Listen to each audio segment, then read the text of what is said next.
Salut à toutes et à tous et bienvenue pour cette nouvelle critique à l'arrache où nous allons parler du Ciel attendra. Alors réalisé par, là je regarde ma fiche parce que ça va être très compliqué, Marie Castille mention Char. Madame, si vous pouvez avoir un nom un peu moins compliqué à dire s'il vous plaît, que je n'ai pas regardé ma fiche, qui avait réalisé Les Héritiers qui était vraiment déjà un très bon film. Alors au casting, pareil, je vais regarder ma fiche parce que là il y a du monde que je veux citer. On a Sandrine Bonner, ça déjà très bon point. Clotilde Courreau, bon point aussi. Noémie Merlan que j'ai vu peut-être dans un moment d'égarement, qui était un réel moment d'égarement. Naomi Amarjé, que j'avais vu dans Les Héritiers justement. Et puis Zinedine Soualem, et là, Zinedine Soualem, je suis très content de le voir parce qu'en ce moment on le voit très peu. Et d'ailleurs, dans la série 10%, il y avait un jeu là-dessus où Zinedine passait tout son temps à dire « Mais si t'as un petit rôle pour moi, je peux tout faire, je peux tout faire ». Et ce mec mérite vraiment d'avoir plus de visibilité parce qu'il est très bon. Donc, après Les Héritiers, qui était vraiment un bon film, eh bien, Le Ciel attendra se retrouve dans la même lignée. C'est-à-dire que c'est vraiment très bon, mais bon, il y a quelques trucs où tu peux chipoter pour dire voilà, que c'est pas parfait. Comme dans Les Héritiers, il y a un aspect assez documentaire, notamment sur certaines scènes. Les scènes principales où ça fait très documentaire, c'est les scènes avec Dounia Bouzar. Si vous ne savez pas qui c'est, il faut vraiment vous renseigner parce que c'est une anthropologue qui est spécialisée dans la radicalisation, dans l'embrigadement djihadiste. Cette femme, de toute façon, on la voit un peu partout, mais ce qu'elle dit, c'est vraiment pas con. Renseignez-vous vraiment parce que c'est génial ce qu'elle fait.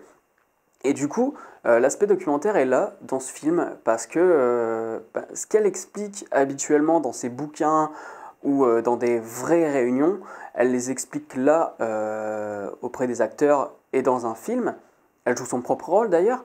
Et si bien que des moments, je me demandais, mais est-ce que c'est pas des vraies scènes? C'est-à-dire, est-ce que c'est pas des vraies personnes qui ont des problèmes qui ont eu un problème justement avec leur gosse, ou est-ce que c'est des acteurs? Et donc du coup c'était vraiment très authentique.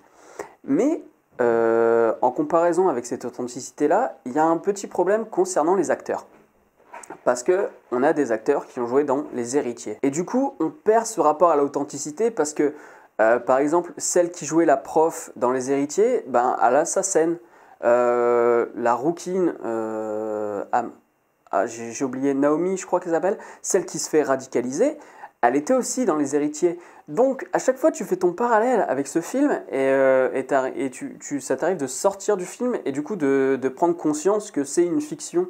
Là où peut-être que si ça avait été des acteurs moins connus, tu serais dans un délire de voilà, c'est pour de vrai. Alors je vous arrête tout de suite, c'est pas un film sur les techniques de radicalisation. Moi je m'attendais à avoir quand même quelques scènes qui expliquent comment on radicalise quelqu'un, mais c'était pas vraiment le cas. Par contre, Dounia Bouzar fait quelques allusions. Elle explique ce qu'est le prince, comment fonctionnent les mariages, comment les filles se font embrigader, quelle est la figure du lion par exemple. Et elle explique aussi certaines choses sur le Coran que même certains musulmans ne doivent même pas savoir, quoi. Et notamment sur tout ce qui est niqab, hijab, certains codes vestimentaires qui n'existent même pas dans le Coran et qui ont été inventés il y a 100 ans peut-être, quoi. Et donc là-dessus aussi c'est très intéressant. Mais voilà, c'est un film qui a un rapport humain.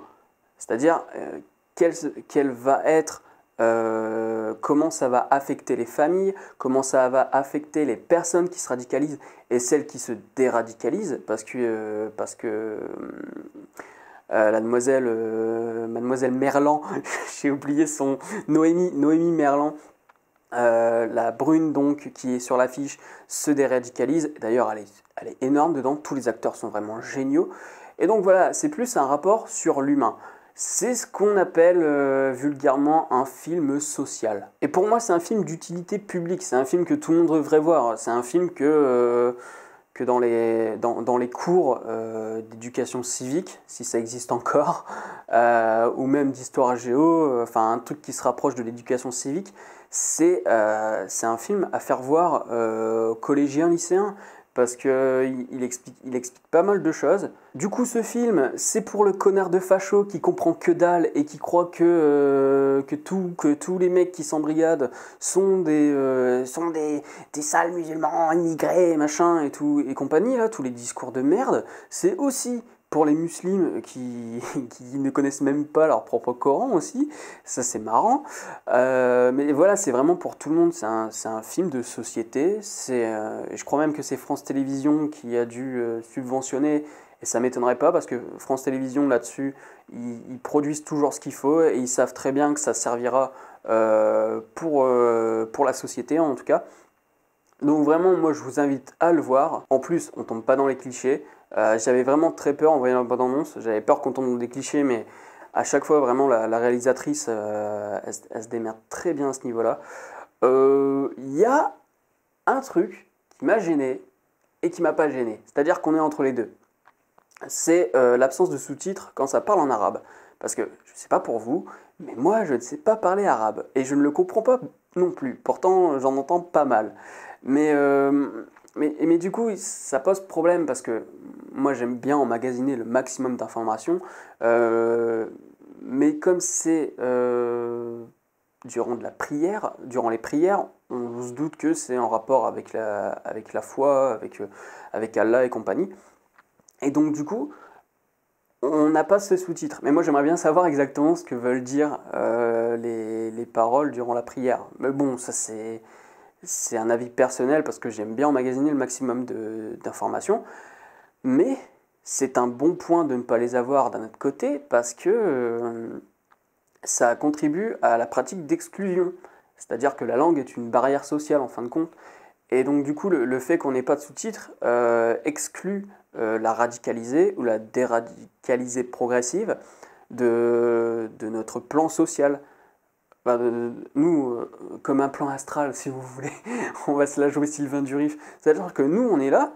Là, ici, vous avez une barrière, et derrière l'affiche, là, eh ben, vous avez vraiment toute l'exclusion. Et donc, du coup, ça contribue pas mal. Par contre, un mot revient souvent et jamais on ne le traduit. Alors, pour moi, ça ne m'a pas posé de problème parce que je le connais, ce mot-là. C'est le mot koufar. Koufar revient constamment et jamais une seule fois on évoque la traduction, la vraie traduction. On comprend parfois parce que par exemple Dounia Bouzar se fait traiter de koufar parce que pour les djihadistes c'est tout simplement une femme qui essaye de contrer leur technique de radicalisation. Donc ils veulent la faire passer pour une koufar, c'est-à-dire une mécréante, une infidèle, tout ce que vous voulez. Mais jamais le mot n'est traduit. Donc, voilà, c'est un peu problématique, mais c'est à la rigueur, si vous ne savez pas et si vous voulez savoir, vous rentrez chez vous, vous regardez koufar, ce que ça veut dire. Mais on comprend un peu le principe. D'ailleurs, koufar, pour ceux qui ont suivi, c'est aussi un mot qui a servi à NKM de se faire foutre de sa gueule en utilisant un nouveau mot qui n'existe même pas et que 3 sociologues à la con ont inventé à Nice, là, c'est le koufarisme. Koufarisme, alors voilà, c'est un nouveau courant de l'islam qui a été inventé par trois sociologues à la con. Il n'y a pas un seul anthropologue qui sait ce que ça veut dire, mais voilà. Si un jour vous entendez koufarisme, ben vous savez que la personne en face de vous qui vous prononce ce mot-là est complètement conne. Donc voilà, c'est la petite parenthèse parce que c'est vrai que koufar, on peut savoir ce que ça veut dire justement parce qu'il y a quelques semaines, il y a deux mois peut-être, 1 mois, 2 mois, le mot avait été employé.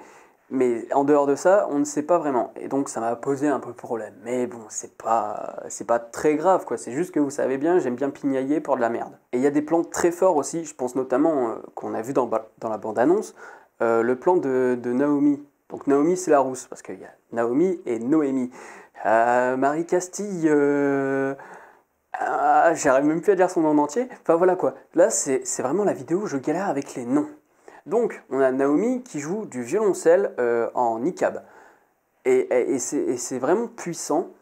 D'autant plus que ça peut être que c'est d'autant plus puissant parce que y a une réelle rupture parce que la fille n'existe plus, Mais rupture aussi parce que le violoncelle fait partie de sa vie passée, donc on sent le basculement, en fait, elle est pile entre les deux là. Parce que le violoncelle, ça fait partie de son ancienne vie, le niqab, ça fait partie de sa nouvelle vie.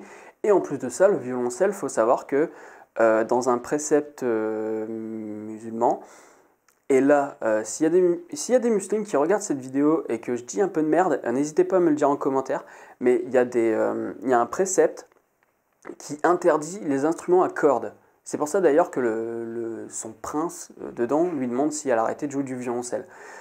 Et d'ailleurs, Kerry James avait fait un album sans instrument à cordes. Donc voilà, là, ce plan-là est vraiment symbolique parce qu'il est entre les deux, quoi. Et il y a plein de choses comme ça qui sont très intelligentes de la part de la réalisatrice. Donc voilà, un film d'utilité publique que je peux que vous inviter à voir.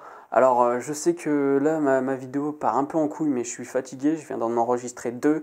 Je viens d'aller voir l'Odyssée et d'ailleurs vous aurez la vidéo dans 2 jours peut-être à peu près. Et donc là je suis... voilà. Donc Le ciel attendra, courez le voir. Et vraiment, c'est pour tout le monde et il faut vraiment, vraiment que vous voyez ce film. Parce qu'entre les conneries qu'on vous balance à BFM TV et ce film, eh bien, il y a un grand fossé. Et je peux vous dire que la vérité, elle se trouve beaucoup plus du côté du film que de BFM TV. Donc voilà, je vous dis à la prochaine et puis je vous invite vraiment à aller voir ce film. Salut!